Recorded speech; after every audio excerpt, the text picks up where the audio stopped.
Hey y'all, Stephen Bogran here from Pro Physique, and today we're talking about overtraining. My name is Steven, and this is our video about health and fitness things. And I work for Pro Physique, and I am just a guy with a fitness thing for you. Hey everybody, hope you're all doing great. Let's get into it today and chat about overtraining. And some people really are like, Stephen, is it really overtraining? Am I under recovering? Yes to both. It's kind of the same on both ends.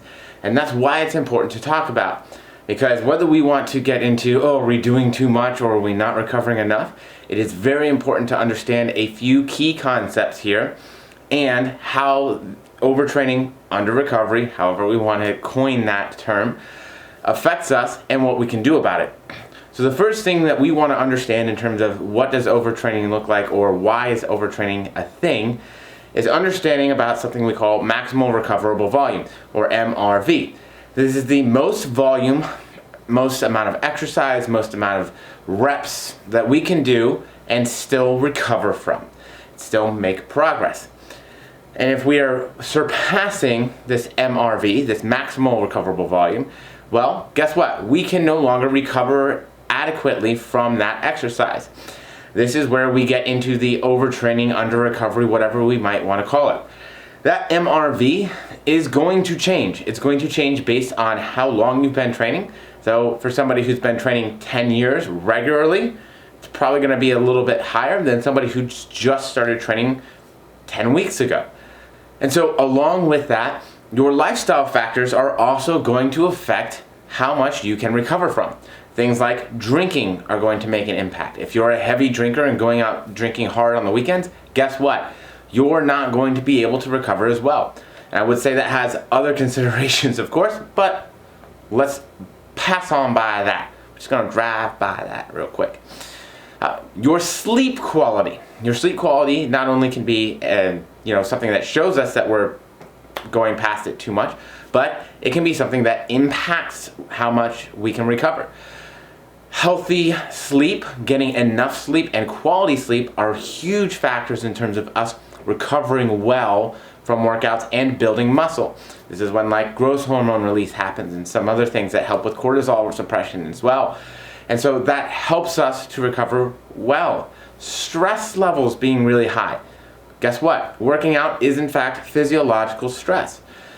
Well, if we have a very stressful life and we don't manage that well, stress can run rampant. That can mean really high cortisol levels. Yes, some cortisol is a good indicator that we had a good workout, right? We went hard enough. However, when those are too high and consistently too high, that's when we see issues. And this is where they look at things like inflammatory response markers in the blood, like C-reactive protein, some other things. So sure, they can look at cortisol as well, of course, but too high of a cortisol has a downstream effect that can absolutely impact our ability to recover negatively. Making sure that we're getting good nutrition in.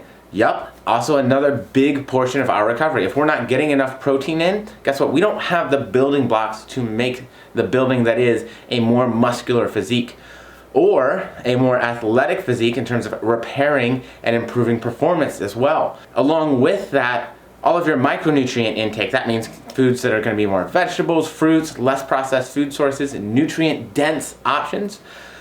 Those are going to make sure that we have all of our micronutrients that we need to make sure our body is able to do those things. It's able to have all the enzymatic processes happening at the rates that they should. It's able to produce those enzymes that it needs for those processes to burn fat, to burn carbohydrates, to digest well with fiber, all those other kinds of fun things. So these are things that in and of themselves impact that maximal recoverable volume or our ability to do work and still make progress. But we might be saying, okay, so those things are in check. How do I know when I've already passed that line? Guess what? Some of those things are going to be negatively impacted by too much training as well. So we can always look at, is our lifestyle stuff in a good place and normally doing well, and then we see this decremental impact on things. So what we'll normally be looking for in terms of, are we doing too much in the gym? Are we going too hard? Are we doing too much activity? Are what we call biofeedback markers, or biological feedback. What that means is your body just starts acting a little bit differently. We start having issues or things change that maybe wouldn't have or shouldn't have otherwise. One of those big ones can be sleep. So we can have issues with sleep quality, right? How well we sleep, as well as sleep quantity, how long we sleep. Both of these important factors in a good night's sleep. We can see impacts on libido. Our sex drive can now decrease. This can be a big issue for a lot of people because guess what?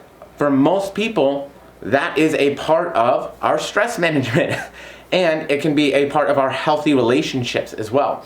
So we can see that libido decrease and take a hit. We can see that your performance in the gym, and this is probably one of the easiest ones to talk about, begins to decline. We're no longer hitting weights and reps that we used to hit.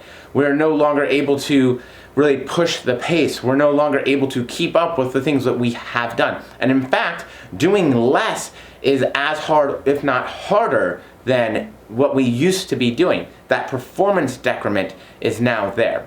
Obviously, excessive soreness and DOMS can be another indicator of things as well. If we're just always sore, always off, and there are some other indicators that can absolutely go kind of awry, if we will, in terms of the process. But I think a better way for me to explain that to you is by talking to you about something that happened to me during a period of intense overtraining. And so I myself, years back, got into jiu-jitsu and I was powerlifting and bodybuilding and I was just doing all of the things and trying to do everything as much as I could. I was trying to do Muay Thai on top of this, so I was doing multiple classes of MMA fighting stuff per week on top of 5 to 6 days of lifting, and it was a lot. And sure enough, after a while, I started feeling not so great. My sleep wasn't as good. I wasn't as happy. My work drive wasn't as good. My performance was taking a huge hit. I just was not able to do what I could do prior. I wasn't as happy. Like I was having like maybe depression symptoms coming up. And so instead of saying, okay, well maybe I just need to take a deload, I'm like, you know what, I'm gonna go to the doctor, I'm gonna get some blood work done.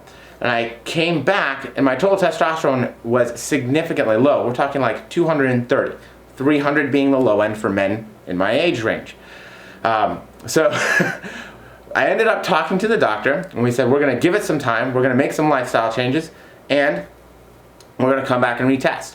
So what ended up happening is I took some time off from jiu-jitsu. I pulled back on my training. I made sure that I made more time for sleep. And then after a month, my total testosterone was back up to 500. After a second month, it was back up to almost 700. Naturally, making no changes, no medical interventions, but simply deloading and taking off some of the excessive amount of training stressors. And that was probably the best learning experience that I had personally, because of course low testosterone in men is linked with a whole slew of other things, but I felt terrible. And so just by backing off on my training, just by giving myself a little bit more grace for recovery, for doing things that made me feel better, like music and stress management stuff, there was a significant improvement in terms of my performance, my ability to make progress in the gym again, and my overall quality of life. So I think these are just some things to keep in mind as you're moving forward and looking at your training. Remember, more is not always better, and it is important to keep that in mind. So that's all I've got today. Y'all have a wonderful week, and I'll talk to you soon.